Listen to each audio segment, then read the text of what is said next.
अध्याय 11 काला पानी। भारत पर अंग्रेजों ने लगभग 200 वर्षों तक राज किया। इस दौरान उन्होंने आजादी के आंदोलन में भाग लेने वाले देशभक्तों को कई तरह की यातनाएं दी। इन यातनाओं में सबसे कठिन थी काले पानी की सजा। पाठ में इस सजा के बारे में भली भांति बताया गया है, पढ़ो और जानो। 15 नवंबर को मुझे और मेरे साथियों को बताया गया कि हमारी सजाए मौत आजीवन काले पानी के कारावास आजीवन देश निकाला में बदल दी गई है। शेष अन्य को दूसरे दिन सुबह फांसी दे दी गई और वे देशभक्त हंसते हंसते फांसी के तख्ते पर झूल गए।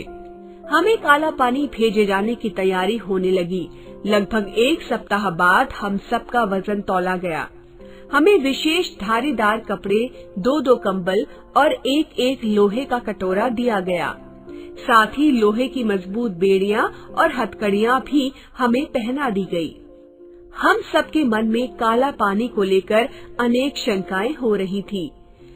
हमें एक लारी में जबरदस्ती ठूंस दिया गया और स्टेशन पर ले जाया गया।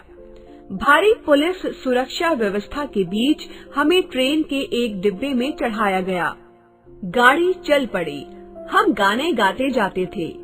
जब भी किसी स्टेशन पर गाड़ी रुकती तो गीतों की आवाज सुनकर अन्य यात्री उत्सुकतावश हमारे डिब्बे में झांकते थे कि ये कौन है। रात भर में हम पंजाब से बाहर हो गए। हमें अपनी जन्मभूमि को अलविदा कहने का भी मौका नहीं दिया गया। 2-2 कैदियों को एक ही हथकड़ी से बांधा गया था, जिससे रास्ते में हमें भयानक यंत्रणाओं से 2-4 होना पड़ा। यदि रात में किसी को उठना होता तो उसके साथ दूसरे को भी उठना पड़ता। लेटने का तो डिब्बे में स्थान ही नहीं था। शौच करने की भी समस्या थी, परंतु मनुष्य की प्रवृत्ति ऐसी है कि वो समय पड़ने पर सब कुछ सह लेता है। इसी तरह कष्ट सहते सहते आधी रात के समय हम कलकत्ता जेल कोलकाता पहुँचे।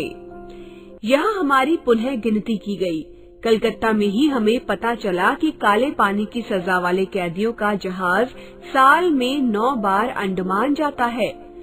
अगले जहाज के जाने में अभी समय था, इसलिए कलकत्ता जेल में हमें 15 दिन तक प्रतीक्षा करनी पड़ी। अंततः स्टीमर आया। 3-4 मील पैदल घसीटे जाने के बाद हमें स्टीमर पर चढ़ाया गया। स्टीमर में हमें नीचे तहखाने में ठूंस दिया गया। खाने के नाम पर परमल, भुने हुए चने और कोई चीनी जैसी वस्तु दी गई। स्टीमर से अंडमान जाने में 3 दिन लगते हैं। हम दिन रात गा गा कर बिताते थे। इतना सब होने के बाद भी हमें इस बात की सांत्वना थी कि हम इकट्ठे थे। अकेला होने पर भी मनुष्य को पता चलता है कि मनुष्य का सामाजिक स्वभाव कितना आवश्यक है। मित्रों का साथ कष्ट में बहुत राहत देता है। वास्तव में जेल में सबसे बड़ी सजा एकाकीपन ही है। मनुष्य की इसी कमजोरी का लाभ कानून उठाता है, किंतु कुछ लोग जानबूझकर अकेले रहने लगते हैं। विशेषकर वे जिन्हें कोई खतरनाक काम करना होता है। वे स्वयं को मानसिक रूप से एकाकीपन का सामना करने के लिए तैयार कर लेते हैं। धार्मिक लोग भी कई बार अपने दिन एकांत और खामोशी से बिताते हैं। ऐसा करके वे अपनी आत्मा और शरीर को बलवान बनाते हैं।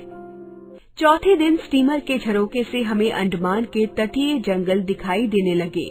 स्टीमर किनारे पर लगा और हम सब कैदियों को उतारा गया। एक पंक्ति में हम अपने कपड़े, बिस्तर सिर पर उठाए हुए और कटोरा हाथ में लिए हुए जेल के अंदर दाखिल हुए। एक हट्टे कट्टे गोरे ने हमारा चार्ज संभाला। अंडमान में कोई छोटे बड़े लगभग 50 द्वीप हैं। इनमें पोर्ट ब्लेयर सबसे बड़ा है। सभी द्वीप घने जंगलों से भरे हैं। कहा जाता है कि यहाँ के मूलवासी मनुष्य के आदि रूप हैं। वे तीरंदाजी बहुत अच्छी करते हैं। उनका निशाना अचूक होता है। बच्चे, जवान, बूढ़े, स्त्री, पुरुष सभी तीरंदाजी में दक्ष होते हैं। पोर्ट ब्लेयर में उन कैदियों के वंशज भी रहते हैं जो सजा काटने के बाद वहीं बस गए थे। द्वीप पर जंगलों को काटकर बस्तियां बसाई गई हैं।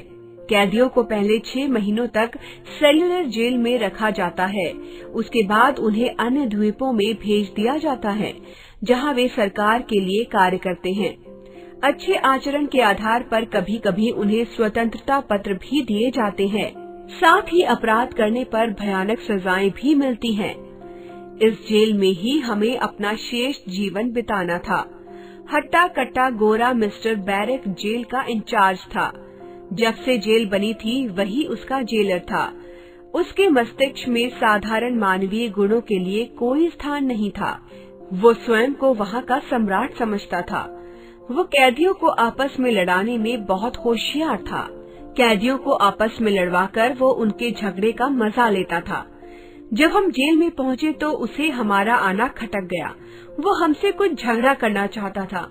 उसने हमें उकसाने का भरकस प्रयास किया, परंतु हमने उसे कोई मौका नहीं दिया। इस प्रकार जेल में एक नया आंदोलन और एक नई जासूसी प्रक्रिया साथ साथ शुरू हो